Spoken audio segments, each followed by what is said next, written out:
வணக்கம் மக்களே, welcome back to coin trade academy. இன்றைக்கி நம்ம என்ன பார்க்க போகிறோம் அப்படின்னா, மார்க்கெட் சப்போர்ட்ன்ற சொன்னால் பேசிக்காக பிரேக் ஆகும்போது நம்ம அங்கே பை பண்ணுறதும் செல் பண்ணுறதும் மோஸ்ட்டாக ஒரு 90% ட்ரெண்ட் பண்ணுற வேலை தான். ஆனால் இங்கே மார்க்கெட் பிரேக் அவுட் ஆகிற மாதிரி நமக்கு ஒரு ஃபேக் அவுட்டை கொடுத்துட்டு அந்த இடத்துல ஒரு ட்ரெப்பை க்ரியேட் பண்ணிட்டு திரும்ப மார்க்கெட் அங்கேருந்து சடனாக ரிவர்சல் ஆகிரும். இப்போது இந்த இடத்துல பொசிஷன் ஓப்பன் பண்ண 90% ட்ரேடர்ஸும் என்ன பண்ணுவாங்க, லாஸ் தான் பண்ணுவாங்க. இன்றைக்கி அந்த வீடியோவில் என்ன பார்க்க போகிறோம் அப்படின்னா, இப்போ இந்த இடத்துல பார்த்தீங்கன்னா நமக்கு ஸ்ட்ராங்கான கேண்டில் பிரேக் பண்ணியிருக்கோம். அப்படி பிரேக் பண்ணாலுமே திரும்ப சடனாக மார்க்கெட் உள்ளே வந்திருக்கு. இந்த மாதிரி ஒரு ஃபேக் அவுட் ட்ராப்லேருந்து நீங்கள் எப்படி தப்பிக்கிறது, இல்லை அந்த ஃபேக் பிரேக் அவுட்டில் மார்க்கெட்டில் எப்படி ஃபைண்ட் பண்ணுறது, அதை தான் இந்த வீடியோவில் பார்க்க போகிறோம். இப்போ நீங்கள் மார்க்கெட்டில் இருக்கீங்க அப்படின்னா உங்களுக்கு இந்த மாதிரி நடந்திருக்கான்னு சொல்லுங்கள். இப்போ மார்க்கெட்டில் நீங்கள் ஒரு ஸ்ட்ராங்கான ரெசிஸ்டன்ஸ் லைனை வரைஞ்சிட்டு வெயிட் பண்ணிக்கிருப்பீங்க. எதுக்கு? பிரேக் அவுட்காக. இப்போ நம்ம பார்க்கும்போது இந்த இடத்துல பிரேக் அவுட், இதுவும் நல்ல ஸ்ட்ராங்கான பிரேக் அவுட். இப்படி ஸ்ட்ராங்கான பிரேக் அவுட் மார்க்கெட்டில் கிடச்சுமே மார்க்கெட் கீழே வந்திருக்கு. இந்த இடத்துல நம்ம என்ன செய்வோம், பிரேக் அவுட் ஆகியிருக்குன்னு ஒரு லாங் பொசிஷனை ஓப்பன் பண்ணுவோம். ரைட், ஸ்டாப் லாஸ் இதுக்கு கீழே வைப்போம். டார்கெட் உங்களோட ரிஸ்க் ரிவார்டுக்கு ஏற்ற மாதிரி வச்சுருப்பீங்க. நீங்கள் 1:2.5 நம்ம பேசிக்காக யூஸ் பண்ணுறது. ரைட், அதை வச்சுருப்போம். ஆனால் இங்கே என்ன நடந்திருக்கு, மார்க்கெட் அப்படியே ரிவர்சல் ஆகிட்டு உங்களோட ஸ்டாப் லாஸே அன் பண்ணியிருக்கோம். இந்த இடத்துல மார்க்கெட் உங்களை வேணும்னே ஏமாத்துற மாதிரி இருக்கும். ஏன், கண்ணால் பார்க்கும்போது இந்த இடத்துல பிரேக் அவுட் ஆகியிருக்கு அப்படிங்கிறது நல்லா தெரியுது. அப்போ உங்களுக்கு இந்த இடத்துல மார்க்கெட் ஏமாத்துதான்னு கேட்டால் கண்டிப்பாக இல்லை. இதை நம்ம மார்க்கெட்டில் ஃபேக் பிரேக் அவுட்னு சொல்லுவோம். இந்த ஃபேக் பிரேக் அவுட்டை யூஸ் பண்ணி நம்ம மார்க்கெட்டில் பொசிஷனும் ஓப்பன் பண்ண முடியும். இதை யூஸ் பண்ணி நீங்கள் மார்க்கெட்டில் கரெக்டான ஷார்ட் பொசிஷன் என்ட்ரியும் நீங்கள் எடுக்கலாம். இப்போது மார்க்கெட் ஏன் இந்த இடத்துல ஒரு ஃபேக் அவுட்டை கொடுக்குது அப்படிங்கிறத பார்ப்போம். இப்போ மார்க்கெட்டில் இருக்க பிக் பிளேயர்ஸ் எல்லாம், டைமண்ட் ஹேண்ட்ஸ் எல்லாம் என்ன பண்ணுவாங்க அப்படின்னா, அதாவது பெரிய பெரிய இன்ஸ்டிடியூஷனல் ட்ரேடர்ஸ் இவங்கெல்லாம் இந்த இடத்துல அவங்களோட பொசிஷனை செல் பண்ணுறாங்க. சரியா, அதுவும் கோடிக்கணக்கான அமௌண்ட்டை செல் பண்ணுறாங்க. அப்படின்னா இதுக்கு ஈக்குவலான பை ஆர்டர் எங்கே, இந்த இடத்துல ப்ளேஸ் ஆகணும். சரியா, ஏன்னா அவங்க செல் பண்ணுறாங்க அப்படின்னா அதுக்கு வாங்குறதுக்கு ஈக்குவலான ஆக்கள் இருக்கணும். அப்போ தான் அவங்களால செல் பண்ண முடியும்.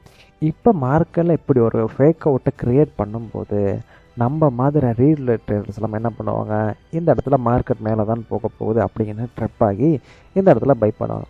இப்போ இந்த இன்ஸ்டிடியூஷனல் ட்ரேடர்ஸ் எல்லாம் என்ன பண்ணுவாங்கன்னா, நம்ம பை பண்ணும்போது அவங்க செல் பண்ண பிறகு தான் மார்க்கெட் அங்கேருந்து ஒரு சடனாக க்ரைஸ் ஆகிறது. இது அவ்வளோ பெரிய விஷயம் இல்லை. மார்க்கெட்டில் நம்மளை சிம்பிளாக ட்ரிப் பண்ணுறதுக்கு போடுறதுக்கான ஒரு மெத்தட். நம்ம தான் இங்கே ட்ரிப் ஆகிறது, ஆக்சுவலாக பிரேக் அவுட் ஆகிடுச்சுன்னு நினச்சி. இதுதான் இந்த இடத்துல விஷயம். இப்படி தான் மார்க்கெட்டில் ஒரு ஃபேக் அவுட்டும் சரி நடக்குது. இப்போ நீங்கள் மார்க்கெட்டில் கரெக்டான பிரேக் அவுட்டை எப்படி ஃபைண்ட் பண்ணணும் அப்படின்னா அதுக்கு உங்களுக்கு யூஸ்ஃபுல்லாக இருக்க போகுது வால்யூம் இண்டிகேட்டர் தான். நீங்கள் என்ன பண்ணுங்கள், இண்டிகேட்டருக்குள்ளே போயிட்டு வால்யூம்னு சர்ச் பண்ணுங்கள். இப்போ நம்ம இண்டிகேட்டருக்குள்ளே போயிட்டு வால்யூம் இண்டிகேட்டரை எனேபிள் பண்ணிப்போம். ரைட், இதுதான் வால்யூம் இண்டிகேட்டர். இப்போ நமக்கு சார்ட்டில் வரைஞ்சிருச்சு. இப்போ நமக்கு பிரேக் அவுட் ஆன இடம் இருக்குது தானே, அந்த இடத்துல வால்யூம் எப்படி இருக்குது அப்படிங்கிறத செக் பண்ணோம். ரைட், நமக்கு இந்த இடத்துல வால்யூம் பிரேக் அவுட் ஆகியிருக்கு. நான் இன்னும் கொஞ்சம் ஜூம் பண்ணிக்கிறேன். ஜூம் பண்ணால் தானே இது நல்லா தெரியும். இப்போ பாருங்கள், நமக்கு மார்க்கெட்டில் வால்யூம்ங்கிறது எப்படி இருக்குது, இந்த மாதிரி ஒரு டவுன் ட்ரெண்டில் போகிறத உங்களால் பார்க்க முடியும்.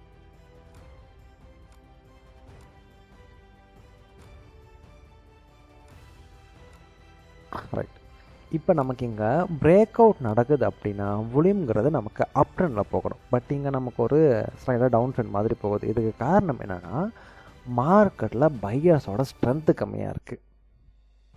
அப்போ நீங்கள் எப்படி இருக்கும்போது மார்க்கெட்டில் போயிட்டு பை பண்ணிங்கன்னா மாட்டிப்பீங்க. நம்ம எக்ஸாம்பிளுக்கு இன்னொரு இடம் எடுத்துப்போம்.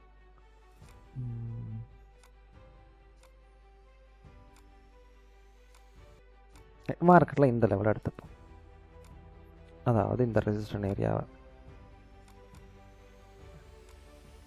நமக்கு பார்த்தீங்கன்னா மார்க்கெட் இங்கே ரெசிஸ்டன்ஸ் இப்போ பிரேக் அவுட் கொடுத்துருக்கேன்.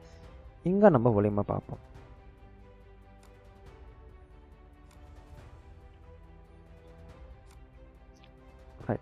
இப்போ நமக்கு மார்க்கெட் பிரேக் அவுட் கொடுக்கும், அதாவது பிரேக் அவுட்டுக்கு முன்னாடி வரையும் மார்க்கெட் ஸ்லைடாக அப் ட்ரெண்ட் இருக்கு போல. அப்போ மார்க்கெட்டில் பையிங் ப்ரெஷர் இருக்குன்னு அர்த்தம். பிரேக் அவுட் நடந்த பிறகு அப்படியே பையிங் ப்ரெஷர் கம்மியாகுது. ரைட், இதை நம்ம என்ன சொல்லுவோம் அப்படின்னா, அதாவது இந்த ப்ராசஸ். சரியா, ரைட், இது ஃபுல்லாக மார்க்கெட்டுக்குள்ளே நம்ம என்ன சொல்லுவோம் அப்படின்னா, ரீடெஸ்ட் நடக்குதுன்னு சொல்லுவோம். இப்போ இந்த ரீடெஸ்ட்டுங்கிறது சக்ஸஸ்ஃபுல்லாக இருந்தால் மட்டும்தான் மார்க்கெட்டிங்கிறது பம்ப் ஆகும். இப்போ நம்ம ஒலிமை கவனிச்சோம் அப்படின்னா கிராஜுவலாக இன்க்ரீஸ் ஆக ஆரம்பிக்குது. சரியா? ரைட். இது என்னத்துக்கான கன்ஃபர்மேஷன் அப்படின்னா, ரைட், மார்க்கெட்டுக்குள்ளே இது வரைக்கும் இந்த ரெசிஸ்டன்ட் ஏரியாக்குள்ளே செல்லர்ஸ் இருந்திருக்காங்க. ரைட். அப்படி செல்லர்ஸ் இருந்தாலுமே இப்போ பிரேக் அவுட் நடந்த பிறகு மார்க்கெட் இந்த ரெசிஸ்டன்ஸ் சப்போர்ட்டாக மாறுது.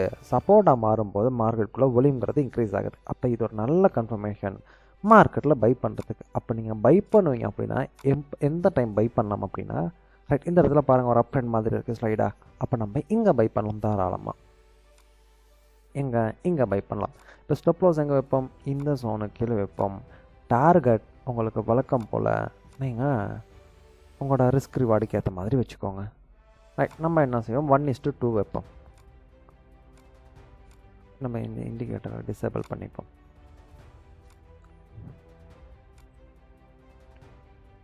ரைட். 1:2ன்னு சொல்லும்போது மார்க்கெட் ஈஸியாக உங்களோட டார்கெட்டை ரீச் ஆகியிருக்கும்.